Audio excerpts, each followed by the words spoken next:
आप हमें सिखाइए। ஆவியானவர் எங்களோடு கூட இருந்து எங்களை வழி நடத்தும்படியாக ஜெபிக்கிறோம். पवित्र आत्मा हमारे साथ रहते हुए चलाइए। லைவாகவும் ஆண்டவரே அதற்கு பிறகு எங்களை கேட்க ஒவ்வொரு பிள்ளைகளுடைய இதயத்தில் நீ ஒரு மாற்றத்தை கொண்டு வரும்படியாக ஜெபிக்கிறோம். परमेश्वर लाइव में भी उसके बाद भी हमें देखने वालों को वचन सुनने वालों के मन के अंदर एक मन फिरावट लाइए। கர்த்தரே கூட இருந்து வழி நடத்தும். परमेश्वर आप साथ रह के हमें चलाइए। இயேசுவின் நாமத்தில் ஜெபிக்கிறோம் நல்ல பிதாவே. यीशु मसीह के नाम से हमने प्रार्थना की है, सुनो और कबूल करो हमारे स्वर्गीय पिता। ஆமென்.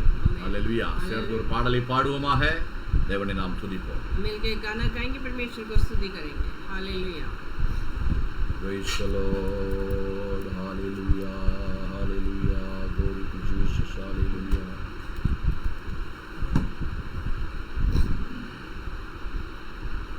நன்றி என்று சொல்லுகிறோம் நாதா, நாவாலே துதிக்கிறோம் நாதா. நன்றி என்று சொல்லுகிறோம் நாதா, உம்மை நாவாலே துதிக்கிறோம் நாதா. நன்றி இயேசு ராஜா, நன்றி இயேசு ராஜா, நன்றி இயேசு ராஜா, நன்றி இயேசு ராஜா. கடந்த நாட்கள் காத்தீரே நன்றி ராஜா, புதிய நாளை தந்தீரே நன்றி ராஜா. கடந்த நாட்கள் காத்தீரே நன்றி ராஜா, புதிய நாளை தந்தீரே நன்றி ராஜா. நன்றி என்று சொல்லுகிறோம் நாதா, நாவாலே துதிக்கிறோம் நாதா. நன்றி என்று சொல்லுகிறோம் நாதா, உம்மை நாவாலே துதிக்கிறோம் நாதா. நன்றி இயேசு ராஜா, நன்றி இயேசு ராஜா, நன்றி இயேசு ராஜா, நன்றி இயேசு ராஜா. ஆபத்திலே காத்தீரே நன்றி ராஜா, அதிசயம் செய்தீரே நன்றி ராஜா. ஆபத்திலே காத்தீரே நன்றி ராஜா, அதிசயம் செய்தீரே நன்றி ராஜா. நன்றி என்று சொல்லுகிறோம் நாதா, உம்மை நாவாலே துதிக்கிறோம் நாதா. உமக்கு நன்றி என்று சொல்லுகிறோம் நாதா, உம்மை நாவாலே துதிக்கிறோம் நாதா. நன்றி இயேசு ராஜா, நன்றி இயேசு ராஜா, நன்றி இயேசு ராஜா, உமக்கு நன்றி இயேசு ராஜா. அடைக்கலமே கேடயமே நன்றி ராஜா, அன்பே என் ஆறுதலே நன்றி ராஜா. அடைக்கலமே கேடயமே நன்றி ராஜா, அன்பே என் ஆறுதலே நன்றி ராஜா. நன்றி என்று சொல்லுகிறோம் நாதா, உம்மை நாவாலே துதிக்கிறோம் நாதா. உமக்கு நன்றி என்று சொல்லுகிறோம் நாதா, உம்மை நாவாலே துதிக்கிறோம் நாதா. நன்றி இயேசு ராஜா, நன்றி இயேசு ராஜா, நன்றி இயேசு ராஜா. உமக்கு நன்றி இயேசு ராஜா. தனிமையிலே துணை நின்று நன்றி ராஜா, தாய் போல தேற்றினீரே நன்றி ராஜா. தனிமையிலே துணை நின்று நன்றி ராஜா, என்னை தாய் போல தேற்றினீரே நன்றி ராஜா.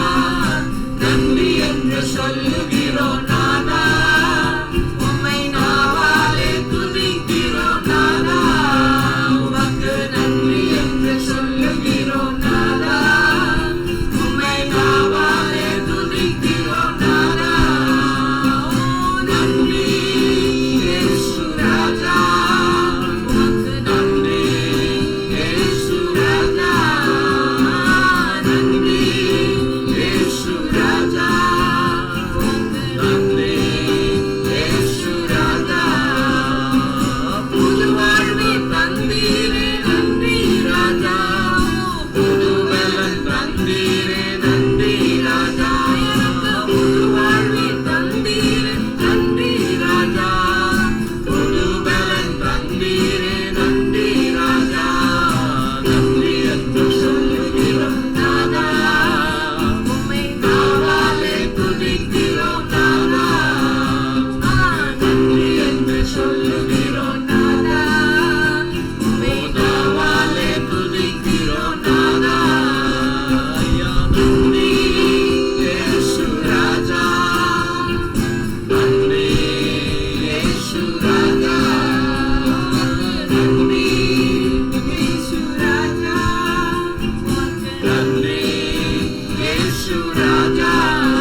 துதிக்கிறோம். இந்த நல்ல வேலைக்காக ஒரு முறையாக கூட நாங்கள் நன்றி செலுத்துகிறோம். परमेश्वर हम आपको स्तुति करते हैं अच्छे मौके के बाद एक बार और धन्यवाद करते हैं. ஆண்டவரே, எங்களுடைய சோர்ந்து போன நேரங்களில் எல்லாம் எங்களோடு கூட இருந்து சுமந்து தாய் தேற்றுவது போல எங்களை தேற்றி ஆசீர்வதிக்கிறதற்காக நன்றி செலுத்துகிறோம். परमेश्वर जब हम पीछे होते थे प्रभु, हम कमजोर होते थे, अब आपने हमें संभाला है प्रभु, इसलिए हम आपको धन्यवाद करते हैं.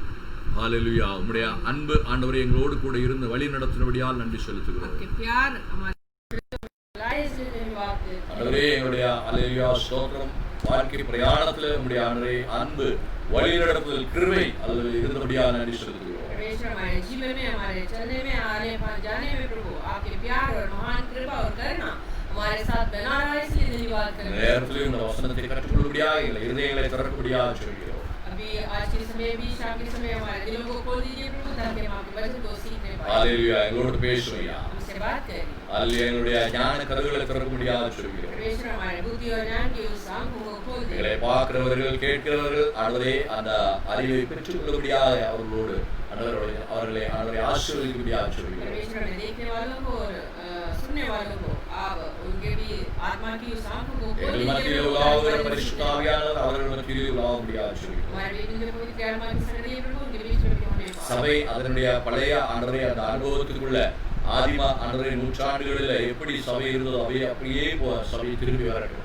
परमेश्वर जैसे पुराने काल में जैसे कलीसिया थे प्रभु, उसमें वापस आने के लिए मदद करो. அதற்கு தேவையான ஆண்டவரே வரங்களை எங்களுக்கு ஊற்றும்படியாக சொல்கிறோம். उसकी जरूरत की जो आपके वरदान जो हमारे ऊपर डालिए. இயேசு நாமத்தில் நாங்கள் ஜெபிக்கிறோம் பிதாவே. यीशु के नाम से हमने प्रार्थना मांगा है, आमीन. कबूल करो. ஹல்லேலூயா. हालेलुया. Praise the Lord. आमीन. கர்த்தரை மீண்டும் ஆசீர்வதிப்பாராக. परमेश्वर आप सबको फिर से आशीष करने पाए. நாம் தினங்களாக பார்த்து கொண்டிருக்கிறோம் பரிசுத்த ஆவியானுடைய 3 விதமான அபிஷேகத்தை பற்றி நாம் பார்த்து கொண்டிருக்கிறோம்.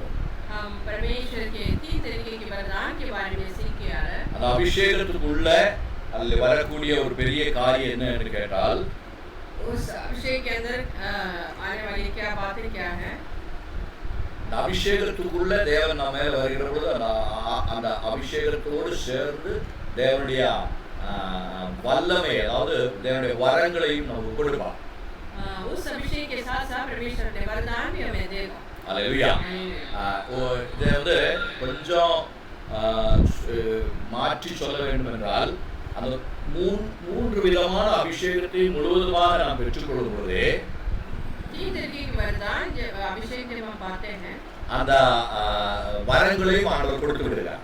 उस वरदान भी उसके साथ साथ परमेश्वर हमें देगा. ஆனால் நாம் ஆவிக்குரிய வாழ்க்கையில வளர்ந்தால் மட்டும்தான், மெச்சூர் ஆனால் மட்டும்தான் அவைகளை ஐடென்டிஃபை பண்ண முடியும். लेकिन हम उसको अगर पहचानना है तो हमें उसके उस ऊंचाई तक हमें बढ़ना है, समझना है. ஒவ்வொரு வரங்களையும் நாம் ஜெபித்தும் பெற்றுக்கொள்ளலாம். நாம் தேவனுடைய சமூகத்தில் உபவாசத்தோடு ஜெபத்தோடு இருந்தால் தனிப்பட்ட வரங்களுக்காக ஜெபித்தால் அவைகளை அந்த வரங்களை தேவன் கொடுத்து இருக்கிற வரங்களை அவர் இன்னும் கொஞ்சம் பூஸ்ட் பண்ணி கொடுப்பார்.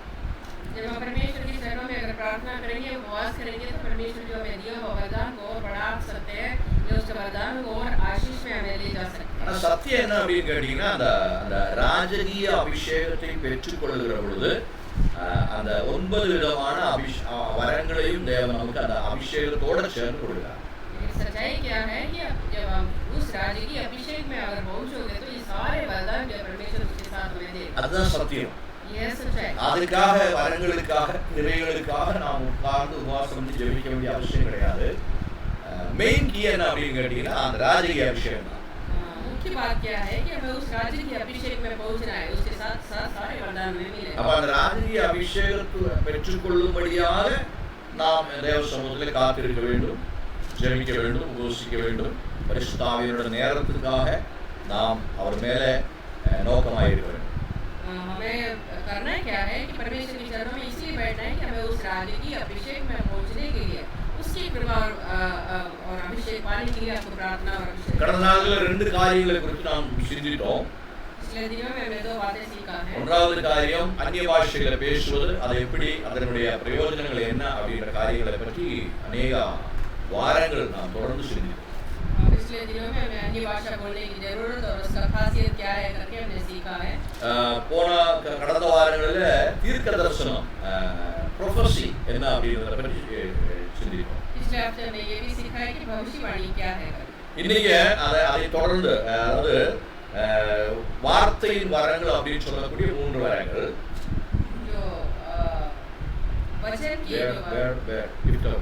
परमेश्वर की वचन और परमेश्वर की भविष्यवाणी அந்த 3 வரங்கள்ல தீர்க்கதரிசனம் ஞானத்தின் வரம் அறிவின் வரம் அடங்கி இருக்கிறது. उसके अंदर जो भविष्यवाणी और बुद्धि और ज्ञान की भविष्यवाणी कैसे करना है करके सारी बातें उसमें அதனால அதை தொடர்ந்து படிப்பது நலமாக இருக்கும். इसलिए वो लगातार पढ़ना अच्छी बात है. என்ன தீர்க்கதரிசிகள் என்று சொல்லி நம்ம இடத்துல வருகிறவர்கள் அதிகமாக ஆபரேட் பண்ணக்கூடிய வரங்கள் தீர்க்கதரிசனமாக கிடையாது. உண்மையிலே அவைகள் ஞானத்தினுடைய அறிவினுடைய வசனங்கள். जो हमारे पास जो भविष्यवक्ता के जो आते हैं लोग भविष्यवाणी बोलने के लिए वो लोग अपने खुद की सोच समझ की बातें हमें सुनाते हैं. அதனால அந்த தீர்க்கதரிசனத்தோட ரிலேட் ஆகி இருக்கக்கூடிய வரங்கள் இந்த 2 வரங்கள். इसलिए उसके साथ साथ जुड़ा हुआ वरदान ஞானம் அறிவு. बुद्धि और ज्ञान. அதை பற்றி தீர்க்கதரிசனத்தை படித்தபடினால அந்த 2 வசனம் அந்த 2 காரியங்களை நேரம் இருந்தால் இன்னைக்கு நம்ம சிந்திக்க போறோம். इसलिए हम ये सारी बातें आज कोशिश करेंगे सीखने की. அதற்காக 1 கொரிந்தியர் उसके लिए पहला 12வது அதிகாரத்துடைய 8வது வசனத்தை உங்களுக்கு படித்து காட்டுகிறேன். இன்னைக்கு டிஸ்பிளேல வந்து உங்களுக்கு வசனங்கள் வராது. ஏன்னா பெரிய பெரிய வசனங்கள் நிறைய வசனங்கள் இருக்கிறபடினால அது டிஸ்பிளேல போட முடியாதபடினால நான் உங்களுக்கு பைபிள்ல இருந்து படித்து காட்டுகிறேன். நீங்க வீட்டில் வந்து நீங்க பார்க்கிறவர்கள் பேனா பென்சில் வைத்துக் கொள்ளுங்கள். ஒரு நோட்டை உங்க பக்கத்தில் வச்சுக்கோங்க. பைபிள் எடுத்து வச்சுக்கோங்க. சொல்லுகிற பொழுது அதை நீங்கள் தொடர்ந்து கவனித்து அதை படிங்க. आज वो थोड़ा लंबा चौड़ा वचन है इसलिए मैं डिस्प्ले में आपको दिखाई नहीं देगा ये. इसलिए आप वचन खोल के रखिएगा या कहीं लिख के रखिएगा वचन के जो रेफरेंस जो बोल रहा और पढ़िए. 1 கொரிந்தி 12வது அதிகாரம் 12வது அதிகாரம் அதனுடைய 8வது வசனம் படிக்கிறேன். पहला கொரிந்தி उसका 12 का 8 पढ़ रहा हूं. எப்படியென்றால் ஒருவனுக்கு ஆவியினாலே ஞானத்தை போதிக்கும் வசனமும் வேறொருவனுக்கு அந்த ஆவியினாலே அறிவை உணர்த்தும் வசனமும் கொடுக்கப்படுகிறது. क्योंकि एक को आत्मा के द्वारा बुद्धि की बातें दी जाती हैं और दूसरे को उसी आत्मा के अनुसार ज्ञान की बातें. ஞானத்தினுடைய வசனம் என்று சொல்லக்கூடியதை பற்றி நம்ம முதல்ல எடுத்து பார்க்கிறோம். सबसे पहले हम उस ज्ञान की बातों के बारे में सीखेंगे. ஞானத்தினுடைய வசனம் என்ன அப்படின்னு கேட்டீங்கன்னா ज्ञान की बात क्या है? பரிசுத்த ஆவியின் மூலமாக ஒரு தேவனுடைய பிள்ளைக்கு தேவன் கொடுக்கக்கூடிய தேவனுடைய பெரிய ஞானத்தினுடைய அந்த ஞானத்திலிருந்து ஒரு தேவனுடைய பிள்ளைக்கு தேவையான நேரங்களுக்கு அனுப்பக்கூடிய பரிசுத்த ஆவியானவரால் வெளிப்படுத்தக்கூடிய ஞானத்துடைய சில துணிக்கைகள் தான் ஞானத்தினுடைய வசனம் அப்படின்னு சொல்றோம். ज्ञान की बात क्या है? परमेश्वर समय पर जो अपने बच्चों के लिए देने वाले जो समय पर जो जिनको जरूरत है उसके अनुसार देने वाली बात है. இது ஒரு சூப்பர் நேச்சுரல் रेवलेशन एक्चुअली.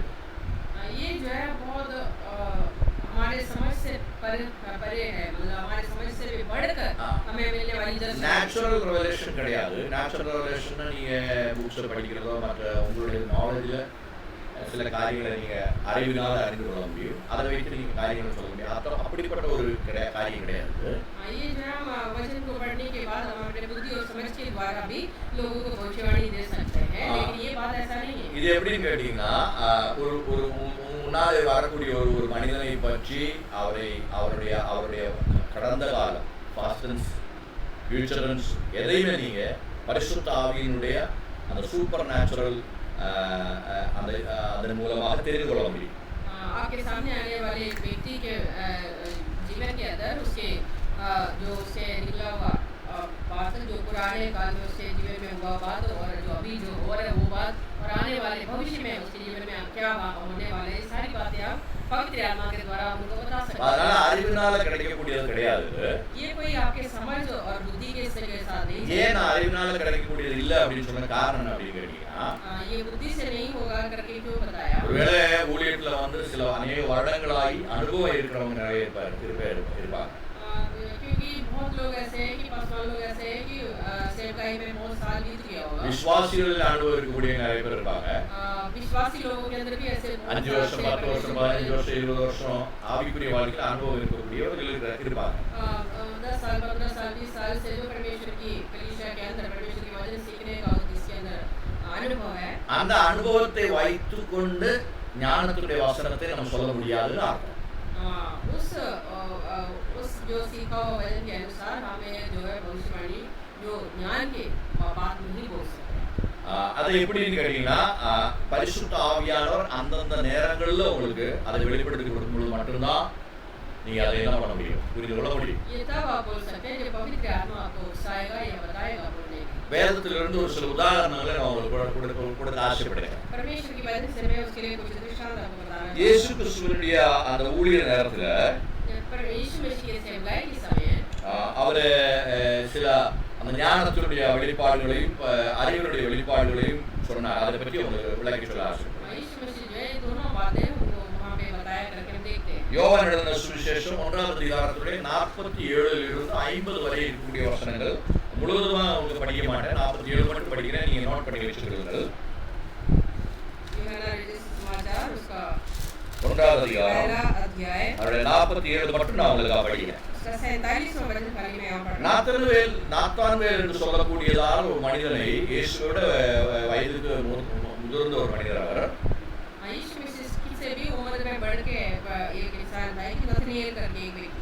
அவர்கிட்ட போய் இயேசுடைய சீடர்கள் சொல்கிறார்கள், வேதத்தில் எழுதப்பட்டிருக்கிற மோசேயோட புத்தகத்தில் எழுதப்பட்டிருக்கிற மசீகாவை நாங்கள் கண்டுகொண்டோம் அப்படின்னு சொல்லி அவரை அழைத்து வர்றாங்க.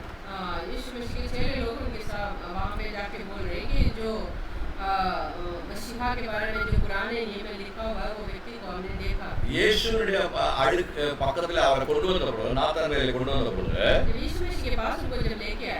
அவரை பற்றின உண்மைகளை இயேசு அவருக்கு சொல்லுகிறார். 47, 48, 49 வசனங்களை நீங்க படிச்சீங்கன்னா உங்களுக்கு புரியும். நான் 47 மட்டும் உங்களுக்காக படிக்கிறேன்.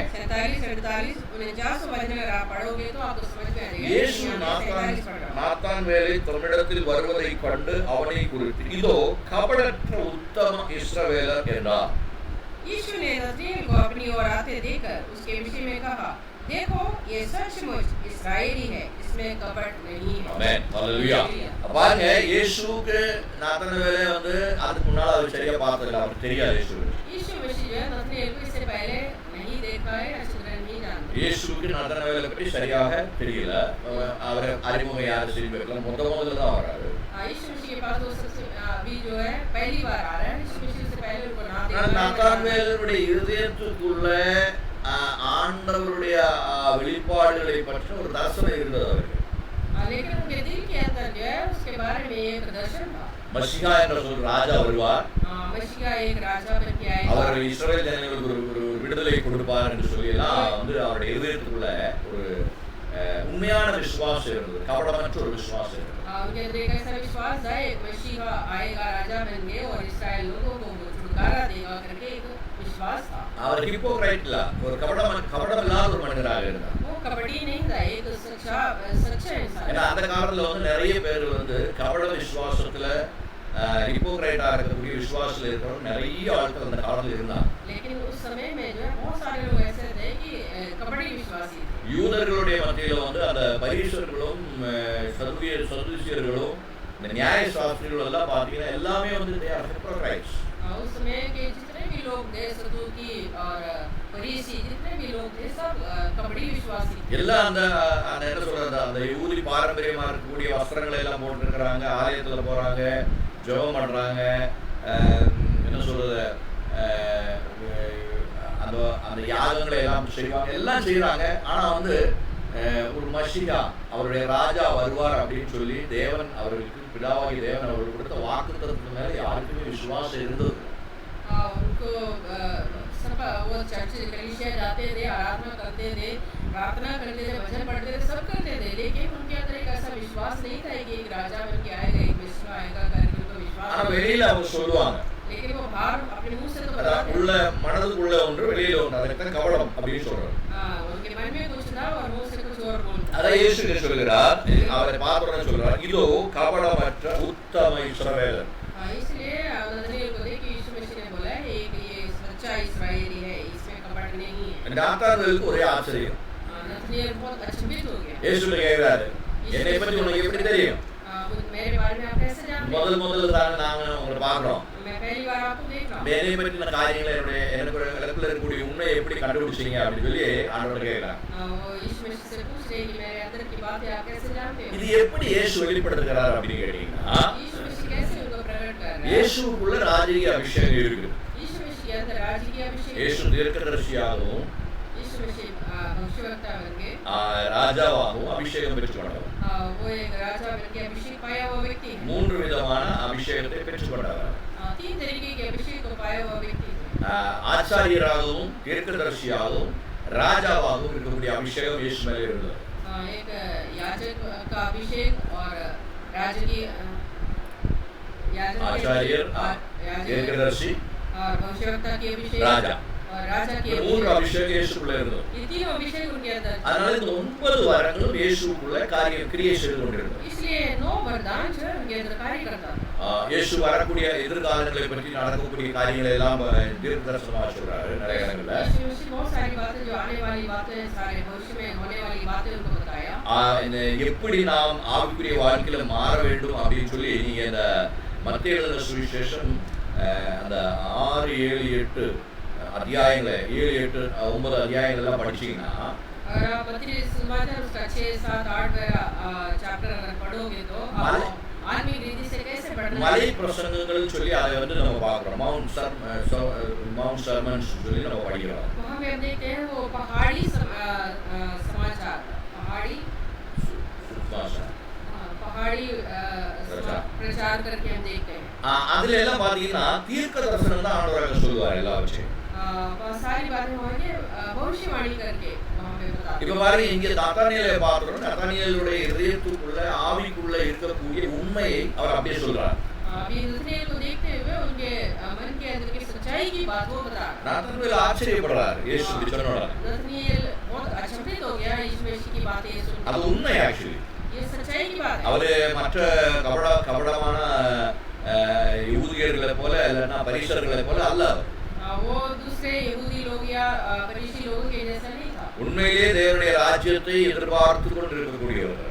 वो सच्चे में परमेश्वर के राज्य आने का इंतजार करने वाला व्यक्ति थे. அதனால தான் சொல்றாரு கபடமற்ற இஸ்ரவேலன். इसलिए कहा है कि वो ये बिल्कुल कपटी नहीं है. இன்னொரு உதாரணம் அதுல பாத்தீங்கன்னா அதை எப்படி ஆயஸ் சொல்ற அப்படின்னா ஞானத்துடைய வசனம் கிரியை செய்யும். ஞானத்துடைய வரம் இயேசுக்குள்ள கிரியை செய்யும். वो इसलिए यीशु मसीह ने बोला है कि उस ज्ञान की वरदान उनके अंदर कार्य कर रहा है. இன்னொரு வசனம் எப்படி பாத்தீங்கன்னா இன்னொரு உதாரணம் எப்படி பாத்தீங்கன்னா एक दृष्टांत और है. இயேசு சமரியான்னு சொல்லக்கூடிய ஒரு கிராமத்து வழியாக போகிறார். यीशु मसीह जो है समरिया नगर से होके गुजर रहे थे. அப்படி போற வழியில जाते जाते பாத்தீங்கன்னா ஒரு அந்த சமரியா வந்து நிறைய கிராமங்கள் இருக்கு. அது ஒரு கிராமத்துக்குள்ள நுழைஞ்ச உடனே उस समरिया देश के अंदर एक गांव में यीशु मसीह जब घुस गए அங்க ஒரு ஸ்திரீ தண்ணீர் எடுக்க வருகிறார். நமக்கு எல்லாருக்கும் தெரிந்த ஒரு சம்பவம். वहाँ पे एक स्त्री जो है वो पानी लेने आई है. அது யோவான் எழுதின சுவிசேஷம் 4ஆவது அதிகாரம் அதனுடைய 18 இருந்து 20 வரைக்கும் இருக்கக்கூடிய வசனங்களை நீங்க படிச்சு பார்த்தீங்கன்னா உங்களுக்கு தெரியும். यूहन्ना सुसमाचार उसका 4वां अध्याय से 18 से लेके आगे पढ़ेंगे तो आपको ये समझ में आ நான் जाएगा. உங்களுக்காக வந்து ஒரு வசனத்தை மட்டும் படிச்சு காட்டுகிறேன். मैं यहाँ पे आपको एक वचन पढ़ के सुनाना चाहता हूँ. அந்த ஸ்திரீ இயேசுவை சந்திக்கிற பொழுது जब वो स्त्री यीशु मसीह से मिल रही थी 17 அதற்கு அந்த ஸ்திரீ எனக்கு புருஷன் இல்லை என்றால் இயேசு அவளை நோக்கி எனக்கு புருஷன் இல்லை என்று நீ சொன்னது சரிதான் என்றார். 18வது வசனம் எப்படி எனில் பாருங்க அந்த ஸ்திரீயினுடைய ரகசிய வாழ்க்கையை பற்றின எல்லா காரியங்களையும் பரிசுத்த ஆவியானவர் இயேசுவுக்கு வெளிப்படுத்தி கொடுக்கிறார். उस स्त्री की जो गुप्त बातें जो है उसके निजी जिंदगी के बारे में यीशु मसीह को पवित्र आत्मा ने प्रकट कर அவளுடைய வாழ்க்கையிலே அவள் கடந்து வந்த எல்லா காரியங்களையும் இயேசு அவருக்கு விளக்கி கொடுக்கிறார். वो स्त्री के जीवन के अंदर गुजरी हुई बातें जो है यीशु मसीह ने उनको बता दी. 18, 19, 20 வசனம் நீங்க படிக்கணும் அப்போ உங்களுக்கு முழுமையாக புரியும். நான் 18 உங்களுக்காக படிச்சு காட்டுகிறேன். 17, 18, 19 पढ़ेंगे तो आपको समझ में आएगा. இயேசு சொல்கிறார் எப்படி எனில் 5 புருஷர்கள் இருந்தார்கள். இப்பொழுது உனக்கு இருக்கிறவன் உனக்கு புருஷன் அல்ல. இதை உள்ளபடி சொன்னாயேனா अब लिखा है क्योंकि तू 5 पति कर चुकी है और जिसके पास तू अब है वो भी तेरा पति नहीं. ये तूने सच कहा. பாருங்க ஞானத்துடைய வசனம் ஞானத்துடைய வரம் என்று சொன்னா என்ன அப்படின்னு கேட்டீங்கன்னா ज्ञान के वरदान क्या है? உங்களுடைய கடந்த கால வாழ்க்கையில் இருக்கக்கூடிய ரகசிய காரியங்களை வெளிப்படுத்தி கொடுக்கக்கூடிய ஒரு வரம்.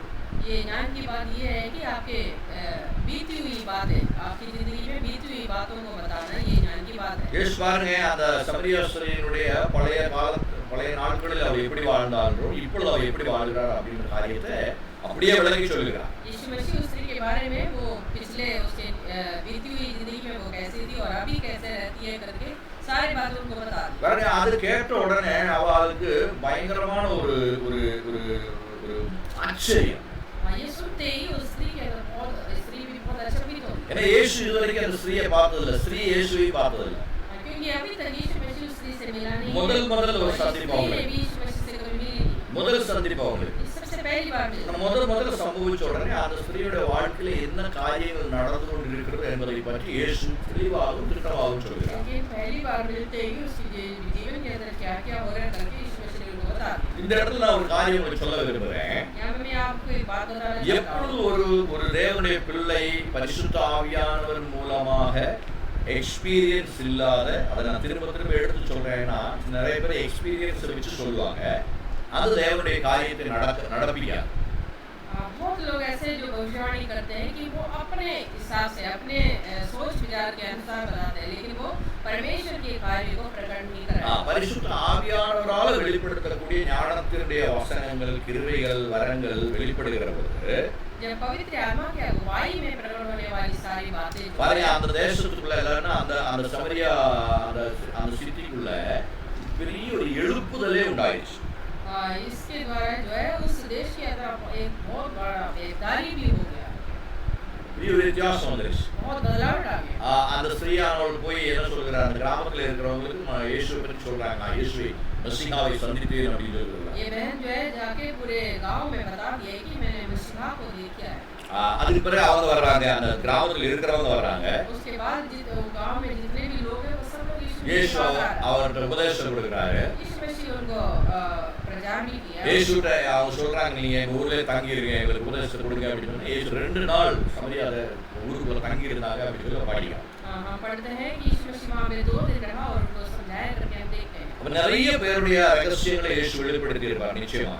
मैं ये सोचता हूं कि यीशु मसीह बहुत सारे लोगों की बातें उनको बता ஸ்திரீயோட காரியங்களை சொன்னது போல நிறைய பேர் இயேசுட்ட வந்திருப்பாங்க. இயேசு ஒவ்வொருத்தருடைய காரியங்களை, ரகசியங்களை, அவருடைய கடந்த வாழ்க்கையை பற்றி எல்லாம் நிச்சயமாக அந்த 2 நாளிலேயும் அவர் என்ன சொல்லியிருப்பாரு, வெளிப்படுத்தி கொடுத்திருப்பார். जैसे उस स्त्री को यीशु मसीह ने उनकी पिछली बातें बताई है, वैसे उस गांव के बहुत सारे लोगों को यीशु मसीह ने अपने जीवन के बारे में बताया। தேசத்தில் இருக்கிறவர்களுக்கு ஒரு பாவ உணர்வு உண்டாக ஆரம்பித்தது. उस देश में रहने वाले लोगों के अंदर एक पाप की चिंता उनके अंदर उस बोझ आने लगा। கடைசில பார்த்தோம், இந்த சமரிய பட்டணம் முழுவதுமே இயேசுவை ஏற்றுக்கொள்வதை நம்ம பார்க்க முடியும். बाद में देखते हैं उस समरिया के पूरे नगर जो है यीशु मसीह को अपना लिया करके हम देखते हैं। பெரிய எழுப்புதல், அந்த ஒரு கிருபை, ஒரு வரம் ஆபரேட் பண்ண உடனே அந்த தேசத்துக்குள்ள கிரியை செய்ய ஆரம்பிச்சு. ये एक वरदान, एक इस जो ज्ञान की बात की वरदान जो प्रकट हुआ, तो वहाँ पे बहुत बड़ा बेदारी हो गया। அப்ப பரிசுத்த ஆவியானவரால் கொடுக்கப்படக்கூடிய ஒவ்வொரு வரங்களும் அது அது வந்து இன்டெகிரிட்டியோட, உண்மையோட நம்ம அதை யூஸ் பண்ணோம்னா பெரிய எழுப்புதலை கொண்டு வர முடியும். इसका मतलब है अगर परमेश्वर से हमें मिलने वाले हर एक वरदान अगर सच्चे रीति से अगर हम उसका उपयोग करेंगे तो बहुत बड़ा बेदारी आ सकता है। அதுக்கு பிறகு பாருங்க, அப்போஸ்தலர் நடவடிக்கைகளை நம்ம பார்த்தோம்னா, அனனியான்னு சொல்லக்கூடிய ஒரு மனிதனுக்கு வந்து சவுல் தமஸ்கஸ்ல வந்து கண் குருடாக்கப்பட்டு ஒரு இடத்துல உட்கார்ந்து ஜெபித்துக் கொண்டிருப்போம், பரிசுத்த ஆவியானவர் அந்த ஞானத்தினுடைய வெளிப்பாடை அவர் கொடுக்கிறார். उसके बाद हम देखते हैं प्रेरितों की किताब में अननियास नाम के एक व्यक्ति को देखते हैं। वहाँ पे हम जो है शाऊल जो है उनको परमेश्वर की बातें बताते हैं। பரிசுத்த ஆவியானவர் அதை கிளியரா வெளிப்படுத்தி கொடுக்கிறார். पवित्र आत्मा उनको बहुत साफ तरीके से उनको बताते हैं। அல்லேலூயா. அவர் எப்படிப்பட்டவர், எங்க இருக்கிறார், என்ன செய்து கொண்டிருக்கிறார் என்ற காரியங்களை எல்லாம் வந்து பரிசுத்த ஆவியானவர் அனனியாவுக்கு வெளிப்படுத்தி கொடுக்கிறார். वो क्या करता है, क्या कौन है, क्या है, सारे साफ सही रीति से उनको प्रकट करके दिखाते हैं। சவுல் எந்த வீட்டுல தங்கி இருந்தாரு, எந்த தெருவில் தங்கி இருந்தாரு என்ற காரியத்தை எல்லாம் வந்து கரெக்டா வெளிப்பாடாக அவர் கிடைக்குது. शाऊल कौन थे, कहाँ रहते थे, कैसे रहते थे, ये सारी बातें जो है अननियास को परमेश्वर प्रकट कर देता है। ஆண்டவர் சொல்றாரு, சவுல் ஜெபம் பண்ணி கொண்டிருக்கிறார், நீ அவன் மேல கை வச்ச உடனே அவனுக்கு வந்து அந்த பார்வை திரும்பி கிடைக்கும். இதெல்லாமே வந்து ஞானத்தின் மூலமாக அனனியா அறிந்து கொள்கிறார். अननियास को परमेश्वर कह रहे हैं कि अभी शाऊल जो प्रार्थना कर रहे हैं अपने आंखें खोलने के लिए, कोई पास आने के लिए, इसलिए तुम अभी इसी वक्त जाके अगर उसके ऊपर बात करके प्रार्थना करेगा तो उसका जो नजर जो है वापस आएगा। நீ அப்போஸ்தலர் நடவடிக்கை 9வது அதிகாரம் அதனுடைய 10 10லிருந்து 20 வரைக்கும் இருக்கக்கூடிய வசனங்களை நீங்க தொடர்ந்து படிச்சீங்கன்னா अगर प्रेरितों की किताब उसका 9 अध्याय में अगर आप आगे पढ़ के देखेंगे तो அதனுடைய 11வது வசனத்தை மட்டும் நான் உங்களுக்கு படிச்சு காட்டுறேன். उसका 11वां अध्याय में அப்போஸ்தலர் நடவடிக்கை 9வது அதிகாரம் அதனுடைய 10லிருந்து 20 வரைக்கும் அந்த காரியங்கள் நடக்குது. அந்த ஞானத்தின் வசனம் வெளிப்படுகிறதை நாம் பார்க்கிறோம். प्रेरितों की किताब उसका 9 अध्याय में हम ये देखते हैं. 10 से लेकर आगे पढ़ेंगे तो आपको समझ நான் 11 மட்டும் உங்களுக்கு படித்து காட்டுகிறேன். மற்ற நீங்க நோட் பண்ணி வைத்துக் கொண்டு நீங்க வீட்டில் அதை தியானம் பண்ணுங்க. मैं खाली यहाँ पे 11वां आयत खाली पढ़ रहा हूँ. आगे आप पढ़ के देखिए. அப்பொழுது கர்த்தர், நீ எழுந்து நேர் தெருவு எனப்பட்ட தெருவுக்கு போய் யூதாவின் வீட்டிலே தர்சு பட்டணத்துக்காரனாகிய சவுல் என்னும் பெயருள்ள ஒருவனை தேடு, அவன் இப்பொழுது ஜெபம் பண்ணுகிறான் என்று பரிசுத்த ஆவியானவர் அனனியாவுக்கு ஒரு வெளிப்பாடை கொடுத்தார். அப்போஸ்தலர் நடவடிக்கை 9வது அதிகாரம் அதனுடைய 11வது வசனம். प्रभु ने उसे कहा, उठकर उस गली में जा जो सीधी कहलाती है और यहूदा के घर में शाऊल नाम एक तरसुस का एक से पूछ ले, क्योंकि देख वो प्रार्थना कर रहा है. பாருங்க, அனனியா வந்து சவுலை பார்த்ததுல கேள்விப்பட்டிருக்கிறார். சவுல் இந்த மாதிரி தேவனுடைய பிள்ளைகளை எல்லாம் பிடித்து தண்டனை உட்படுத்துகிறார், ஜெயிலில் போடுறார் அப்படின்லாம் கேள்விப்பட்டிருக்கிறார். அவ்வளோதான் தெரியும். சவுலை பற்றி ஒன்றுமே தெரியாது. अननियास जो है वो शाऊल को नहीं जानते, कभी खाली उनके बारे में सुना है कि परमेश्वर के लोगों को बहुत तंग करते हैं. தேவனால் சவுலை தொட்ட பொழுது அவரை கண் குருடாக்கப்பட்டு சத்தியத்தை அறிந்து கொண்ட பிறகு தேவ சமூகத்தில் உட்கார்ந்து உபவாசித்து ஜெபித்துக் கொண்டிருக்கிறார். लेकिन जो है परमेश्वर ने जब उनको छुआ है तो उसका आंखें नजर चला गया, इसलिए वो परमेश्वर के संग में बैठ के प्रार्थना कर रही कि नजर वापस आने के लिए. அவரை விடுதலை செய்யும்படியாக பரிசுத்த ஆவியானவர், அதே போல பரிசுத்த ஆவியானவரால் நடத்தப்படுகிறார் ஜெபிக்கக்கூடிய ஒரு மனிதன், அந்த ஊரில் இருக்கக்கூடிய மனிதன் அனனியா. उसको छुटकारा देने के लिए या चंगाई देने के लिए ये अननियास जा रहे कि ये अननियास भी परमेश्वर की अगुवाई में चलने वाले व्यक्ति. அனனியா ஜெபம் பண்ணி கொண்டிருக்கிற பொழுது பரிசுத்த ஆவியானவர் பேசுகிறார். ஞானத்தினுடைய வெளிப்பாடை அவர் கொடுக்கிறார். जब अननियास प्रार्थना कर रहे थे तो ये सारी बातें परमेश्वर की पवित्र आत्मा को प्रकट की. பாருங்க, எந்த தெருவில் இருக்கிறாரு, இப்போ பவுல் என்ன செஞ்சு கொண்டிருக்கிறார், எல்லா காரியத்தையும் அப்படியே ஒரு ஸ்கிரீன்ல தெளிவாக தெரிவது போல பரிசுத்த ஆவியானவர் வெளிப்படுத்தி கொடுக்கிறார். जैसे पर्दे में हमें जो साफ-साफ दिखाई देता है, वैसे वो सारी बातें दिखाई दी है कि शाऊल कहाँ रहते हैं, कौन से गली में रहता है, क्या कर रहे हैं, सारी बातें उनको दिखा दी. பழைய ஏற்பாடுலேயே அதே மாதிரி ஒரு காரியம் நடந்ததுன்னு நம்ம ஒரு உதாரணமாக எடுத்துக்கொள்ளலாம். पुराने नियम के अंदर भी हम एक बात को देख सकते हैं, वहाँ पे भी एक दृष्टांत ऐसा है. 2 சாமுவேலுடைய புத்தகம் 12வது அதிகாரத்தில் நீங்க பாத்தீங்கன்னா 1லிருந்து 14 வரைக்கும் இருக்கக்கூடிய வசனங்கள் அது. दूसरे समूएल की किताब में हम देख सकते हैं ये 12வது அதிகாரம் उसका 12वां अध्याय. உங்களுக்கு அந்த காரியங்கள் தெரியும்ன்றதுனால நான் முழுசா அதை சொல்லல, ஒரு காரியங்களை மட்டும் சொல்ல ஆசைப்படுறேன். 1வது வசனம் மட்டும் ஒழுங்கா படிக்கலாம்ன்றேன். मैं एक ही वचन आपको पढ़ के सुना. 2 பேர் இருக்காங்க. ஒன்று தாவீது ராஜாவாக இருக்கிறார், एक दाऊद राजा है, இன்னொன்று நாத்தான் என்று சொல்லக்கூடியதான ஒரு தீர்க்கதரிசி. दूसरा एक भविष्यवक्ता है, उनका नाम है नाथान. தாவீது வந்து ஒரு பெரிய பாவம் செய்கிறார். दाऊद वहाँ पे एक बहुत बड़ा पाप किया है. ஆனா அந்த பாவத்தினுடைய அந்த பிரையாரிட்டியை வந்து அறியாதபடி இருக்கிறார்.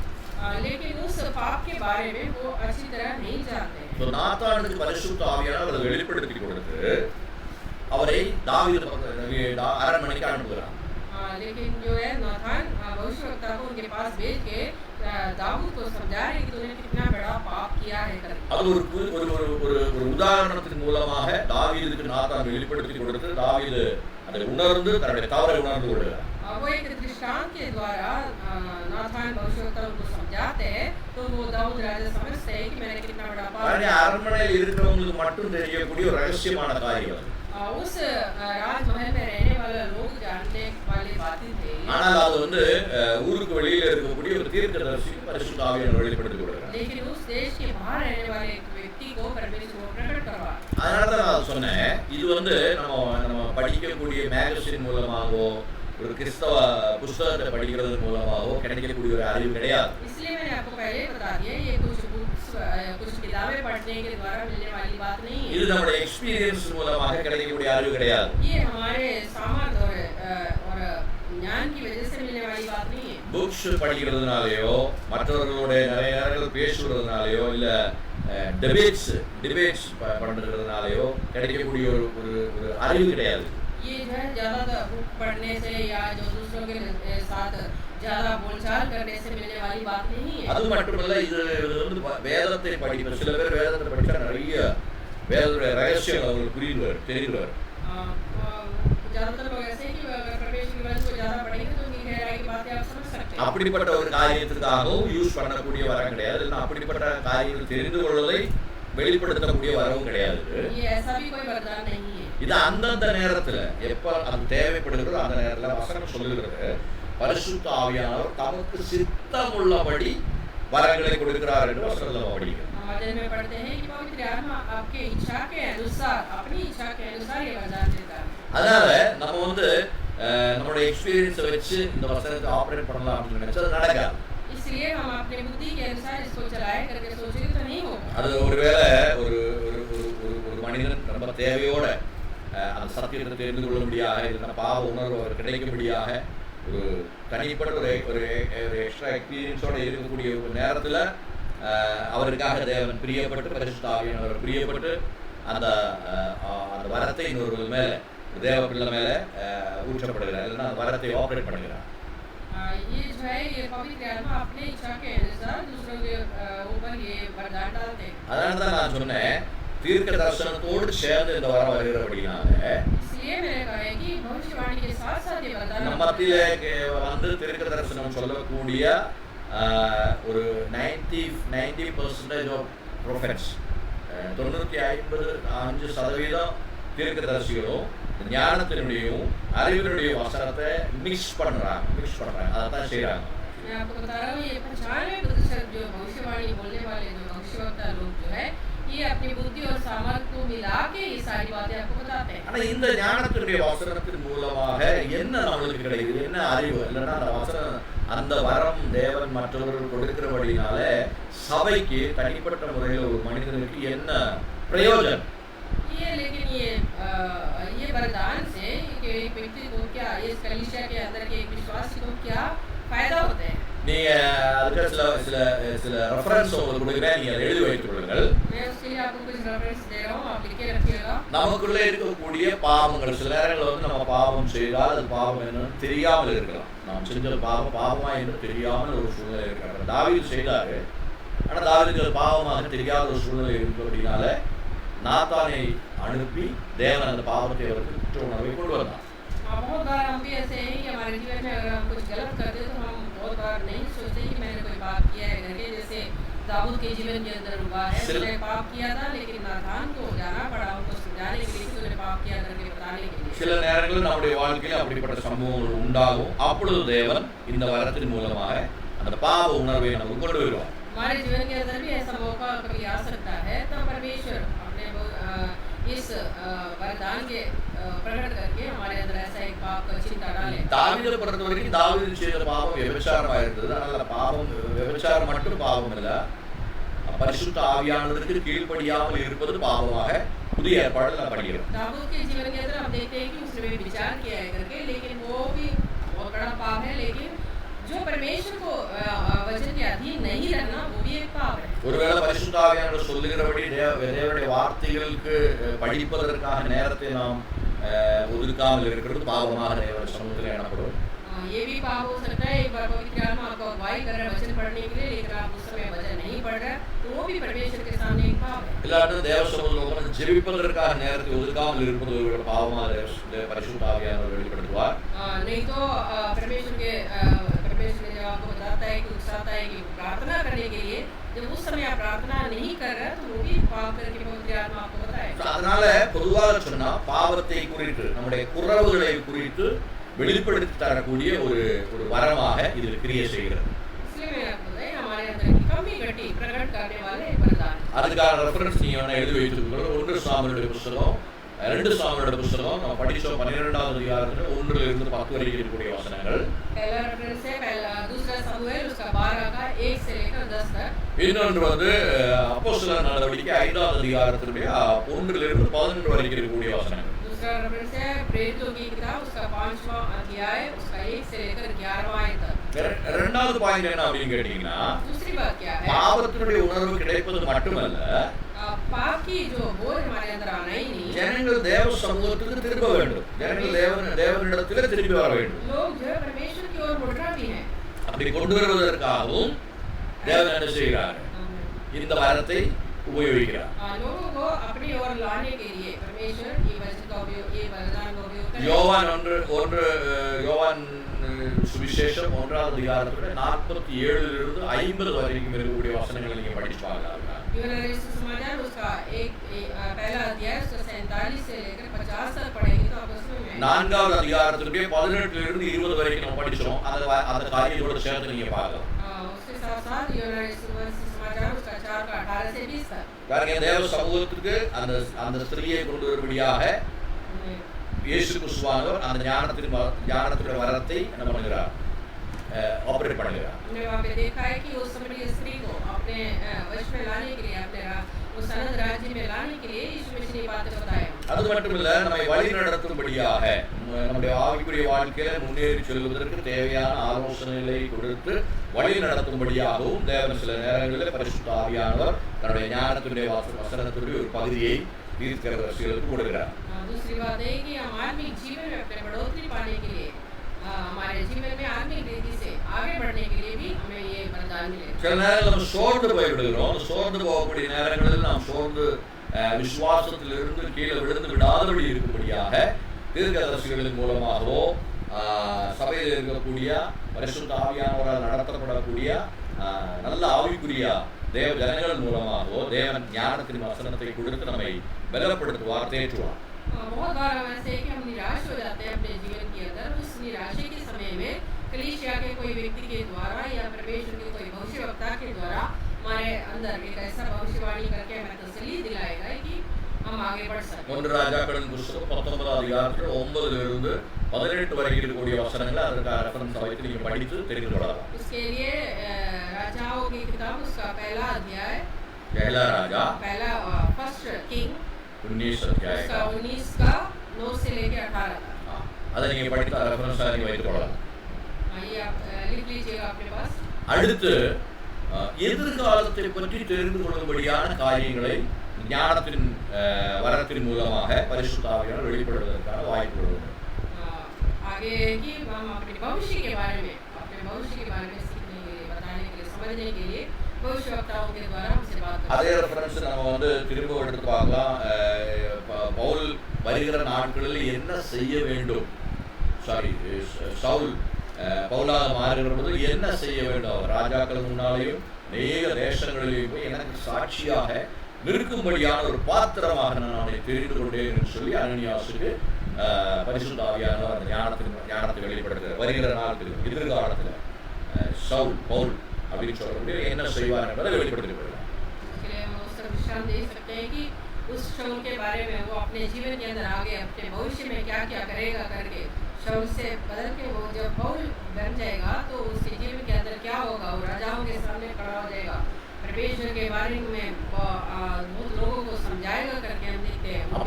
அப்போஸ்தலர் நடவடிக்கை 11ஆம் அதிகாரத்தில் 27-28 வசனங்களை நீங்க படிச்சு பார்த்தீங்கன்னா அது ஓரளவுக்கு உங்களுக்கு புரியும். प्रेरितों की किताब उसका 11वां अध्याय से 27 से लेकर 28 तक पढ़ेंगे तो उसमें அடுத்து இந்த ஞானத்துடைய வசனம் கிரியேட் செய்யக்கூடிய ரொம்ப முக்கியமான ஒரு பாயிண்ட். अगला एक खास बात क्या है इसके अंदर, பாருங்க, மனிதனுடைய இதயத்துக்குள்ள மனிதனுக்குள்ள ரொம்ப டெப்த்தாக இருக்கக்கூடிய சில காரியங்கள் உண்டு. அவனுடைய தாயின் கருவில் உருவாகிற பொழுதிலிருந்து அவன் அனுபவிக்கக்கூடிய வேதனைகள், கஷ்டங்கள், வூண்ட்ஸ், அந்த மாதிரி காரியங்கள்லாம் இருக்கு. एक व्यक्ति के जीवन के अंदर गुप्त बातें बहुत है कि उसके जन्म से लेकर उसके बढ़ने तक उसके जीवन में होने वाले बहुत सारी बातें हैं कि वो उसके दिल की गहराई में पड़े हुए हैं. அதுதான் ஒரு மனிதனை பெர்ஃபெக்ட் மேன் ஆகாதபடி, பரிபூர்ணமான மனிதன் ஆகாதபடி அவனை தடை செய்கிறது. वो है वो एक व्यक्ति को जो है सही ढंग का जीवन बिताने के लिए उसको रोकते हैं. நீங்களும் நானும் இப்பொழுது நாம் பார்க்கக்கூடிய இந்த அமைப்பிலே இல்லைன்னா இந்த உருவத்திலே இந்த பொசிஷன்ல இருக்க வேண்டியவர்களே அல்ல. हम लोग जो अभी जो हम दिख रहे हैं हम ऐसे नहीं होना चाहिए. அதனாலதான் நம்ம ரோமர்ல படிக்கிறோம், இந்த உலகம் முழுவதும் தேவ பிள்ளைகளுடைய அந்த ரூபாந்தரத்துக்காக மறுரூபமாக்கப்படுவதற்காக எதிர்பார்ப்போடு இருக்கிறது என்று சொல்லி வசனம் சொல்கிறது. इसलिए रोमियो की किताब में पढ़ते हैं कि पूरे सृष्टि सारे सारे सृष्टि जो है उस समय की इंतजार कर रहे हैं कि परमेश्वर की संतानों का, परमेश्वर के लोगों का बदलावट के लिए इंतजार कर அப்படின்னா அர்த்தம் என்ன அப்படின்னு கேட்டீங்கன்னா, ஆதாமை தேவன் படைத்த பொழுது, பாவம் இல்லாததற்கு முன்னாலே இருக்கக்கூடிய ஆதாமை தேவன் படைத்த பொழுது, ஆதாம் எப்படி ஒரு ஃபுல் டேலண்டட் பர்சனாக இருந்தாரோ அதே போலதான் ஆண்டவர் நம்மை படைத்திருக்கிறார். உலகத்தில் நாம் பாவத்தின் மூலமாக பிறக்கப்படுகிற பொழுதும், பாவ உலகத்தில் நாம் பிறக்கப்படுகிற பொழுதும் ஆதாமை தேவன் எப்படி படைத்தாரோ அதே மாதிரி பெர்ஃபெக்ட் மேன் அப்படின்றதுனா அப்படி வச்சுதான் ஆண்டவர் நம்மை படைக்கிறார். जैसे परमेश्वर ने आदम को जो बनाया था, एक पाप करने से पहले की बात कर रहे हैं, वो एक परफेक्ट मानकर था, उसके अंदर कोई कमी कटी नहीं था, बहुत टैलेंटेड व्यक्ति था. वैसे ही परमेश्वर ने हमें भी सृष्टि किया. அதனால தாவீது சொல்றார் 136வது சங்கீதத்துல, इसलिए दाऊद कहते हैं 136वां वचन, தேவரே நீ என்னை அற்புதகரமாகவும் அதிசயகரமாகவும் படைத்திருக்கிறீர். परमेश्वर आपने मुझे बहुत अद्भुत और चमत्कार रीति से रचाया है. हालेलुया. பயங்கர அற்புதமா ஆண்டவர் படைச்சிருக்கிறார். परमेश्वर ने बहुत अद्भुत तरीके से அதை நினைத்து நான் வியக்கிறேன் என்று சொல்கிறார். वो सोच के मैं बहुत अचंभित हो जाता हूं. 139வது சங்கீதம் எடுத்து படிச்சு பார்த்தீங்கன்னா அதுல தெரியும். 136वां वचन से निकला पढ़ेंगे तो आपको 139वां वचन से निकला पढ़ेंगे तो आपको समझ में आएगा. அதுல உங்களுக்கு ஆண்டவருடைய படைப்பை பற்றி அவ்வளவு வியப்பாக சொல்லுகிறார். वो बहुत अचंभित होके बता रही है. அவ அப்படிப்பட்ட ஒரு படைப்புனா அது ஆதாமை ஏவாளை பாவம் செய்வதற்கு முன்னாக தேவன் படைத்திருந்த ஒரு படைப்பு. Is high talented perfect man. ये पाप करने से पहले की आदम और हवा की बात कर रहे हैं कि ये बहुत बड़ा सामर्थ भरा हुआ व्यक्ति था. ஆனால் இப்ப பாவம் உலகத்துக்குள்ள ஒரு பிள்ளை பிறக்கிற பொழுது, इस पाप से भरा हुआ इस दुनिया के अंदर जब एक बच्चा पैदा होते हैं, இப்ப என்ன நடக்குது அப்படின்னு கேட்டீங்கன்னா, தேவன் படைத்த அந்த ஃபுல் டேலண்டடாக அவன் வளர்வதற்கு வாய்ப்பு இல்லாமல் போய்விடுது. इसलिए परमेश्वर ने जैसे उस आदम को सृष्टि किया था उसके अनुसार सामर्थ्य पाया हुआ व्यक्ति नहीं है. ஏன்னா பாவத்தினுடைய அந்த சீக்ரெட்ஸ், அந்த பாவத்தினுடைய ஹெவினஸ் உலகத்துல இருக்கிறபடினால, इसलिए कि वो पाप का जो बोझ जो है इस पृथ्वी में है, इसलिए அவன் தாயின் கருவில உருவாகுறதுல இருந்து இந்த உலகத்துல அவனுடைய மரணம் வரைக்கும் அவனுடைய டேலண்ட்ஸை, அவனுடைய திறமைகளை இல்லாமல் பண்ணுவதற்காக பிசாசு முயற்சி செய்து கொண்டே இருக்கான். जब एक बच्चा माता की कोख में जैसे पैदा होने लगते हैं, उसी समय से लेकर शैतान कार्य करने लगेगा कि उसके सारे जो सामर्थ को खत्म करने के लिए, அதாவது அன்பர்ஃபெக்ட் மேனாக அவனை படைப்பிலிருந்து அந்த ஒரு குழந்தையாக இருக்கும் பொழுதிலிருந்தே பிசாசு மோல்டு பண்ணிடுவான். उसको एक सही ढंग का इंसान ना बने हो, इसलिए वो उसी समय से उसको खत्म करने के लिए कोशिश. அது ஒருவேளை தாய் எடுத்து உபயோகம் பண்ணலாம், தகப்பனை உபயோகம் பண்ணலாம், வீட்டில் இருக்கக்கூடியவர்களை உபயோகம் பண்ணலாம், யார் வேணாலும் பிசாசு அதற்காக உபயோகம் பண்ண முடியும். उसके लिए कोई भी व्यक्ति का उपयोग कर सकते हैं कि उसको खत्म करने के लिए. அதனால நம்ம அந்த காரியத்துல அப்படி நம்ம இதயத்துக்குள்ள என்னடா நான் இவ்வளவு உழைக்கிறேன், இவ்வளவு ஜெபம் பண்றேன், இவ்வளவு பாஸ்டிங் பண்றேன், பைபிள் படிக்கிறேன், என்னுடைய வாழ்க்கையில் ஒரு விடுதலை இல்லாமல் இருக்கிறது அப்படின்னு நினைச்சு நீங்க ஒருவேளை கலக்கலாம். हम बहुत बार अपने मन में सोचते हैं कि मैं इतना बाइबल पढ़ता हूँ, प्रार्थना करता हूँ, परमेश्वर के लिए खड़ा हो जाता हूँ, फिर भी मेरे जीवन में ऐसा क्यों है करके बहुत बार सोचते हैं. அது பரிசுத்த ஆவியானவர் எந்த இடத்துல அந்த தடைகள் பட்டிருக்கிறது, எந்த இடத்துல நம்முடைய வாழ்க்கையில் குறைகள் இருக்கிறது அப்படின்னு சொல்லி ரகசியமான காரியங்கள், உள்ளாக இருக்கக்கூடிய மனதுக்குள்ள ரகசியமான காரியங்களை ஞானவசனத்தின் மூலமாக பரிசுத்த ஆவியானவர் வெளிப்படுத்துகிறார். उस समय जब आप ऐसे सोचने लगते हैं तो पवित्र आत्मा आपको इस ज्ञान की बातें आपको भविष्यवाणी की तरह आपको बताए. பாருங்க, நிறைய காரியங்கள் இருக்கிற ஞானத்துடைய காரியங்களை பற்றி படிப்பது நேரம் இல்லாதபடியால் நிகழ்ச்சி விடுகிறேன். बहुत सारी बातें सीखने के लिए, लेकिन समय की कमी की वजह से मैं जल्दी இன்னொரு முறை உங்களுக்கு நான் எடுத்து சொல்லி அதை முடிக்க ஆசைப்படுகிறேன். एक बार और बता के मैं खत्म कर रहा हूं. ஞானத்துடைய வசனம் தீர்க்கதரிசிகளுக்கு தீர்க்க தரிசனம் சொல்லுகிற பொழுது அதை மிங்கிள் பண்ணி அதை இடைகலர்ந்து ஆண்டவர் கொடுப்பார். வசனம், ஞானத்துடைய வசனத்தை கொடுப்பார் தீர்க்கதரிசிகளுக்கு. भविष्यवक्ता लोगों को परमेश्वर ये जो है भविष्यवाणी बोलने के समय जो है सारे मिला के देता है. அது எதற்காக கொடுக்கிறார் அப்படின்னு கேட்டீங்கன்னா, किस लिए देता है? ஒன்று பாவத்தை, அவனுடைய வாழ்க்கையில் இருக்கக்கூடிய தேவனுக்கு அவனுடைய வாழ்க்கையில் கிரியை செய்யாமல் அவனை தடைப்படுத்தக்கூடிய குறைகளை, அதுதான் பாவம்னு அதுதான் எக்ஸ்பிளைன் பண்றேன். அதை வெளிப்படுத்தி கொடுக்க முடியாது. और इसलिए कि उस व्यक्ति के जीवन के अंदर परमेश्वर कार्य करने के लिए रोका हुआ सारी बातें उसको समझाने के लिए தேவ சமூகத்துல தேவனுடைய பிள்ளைகளை இழுத்துக் கொள்ளும்படியாக பரிசுத்த ஆவியானவர் ஞானத்தின் வசனத்தை அந்த கிருபையை ஆபரேட் பண்ணுவார். परमेश्वर के पास लोगों को लाने के लिए, परमेश्वर की ओर लोगों को मोड़ने के लिए परमेश्वर ये उपयोग करेगा। சில நேரங்களில் என்ன செய்ய வேண்டும் என்று தெரியாதபடி ஒரு கைடன்ஸ் இல்லாதபடி இருக்கக்கூடிய ஒரு சூழ்நிலைகள் இருக்கலாம். बहुत बार हमारे जीवन के अंदर ऐसा मौका आता है कि हम आगे क्या करें करके एक चिंता हमारे अंदर आता है कि आगे अगुवाई करने के लिए कोई भी नहीं होगा हमें। பரிசுத்த ஆவியானவர் அந்த நேரங்களில் அந்த ஞானத்தின் வசனத்தின் மூலமாக நம்மை வழி நடத்துவார்.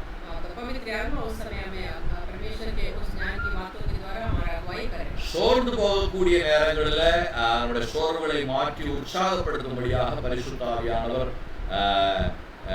ஊழியக்காரர்களுக்கும் விசுவாசிகளுக்கும் ஞானத்தின் வசனத்தின் மூலமாக சில காரியங்களை வெளிப்படுத்தி கொடுப்பார். जब हम निराश हो जाते हैं, कमजोर हो जाते हैं, उस समय हमें सामर्थ डालने के लिए, हमारे अंदर विश्वास बढ़ाने के लिए इस ज्ञान की बातें हमें बताएं। ஐந்தாவது பாயிண்ட், மறைந்திருக்கக்கூடிய எதிர்காலத்துல நடக்க வேண்டிய காரியங்களை பற்றி ஒரு அறிவை தேவன் ஞானத்தின் மூலமாக கொடுப்பார்.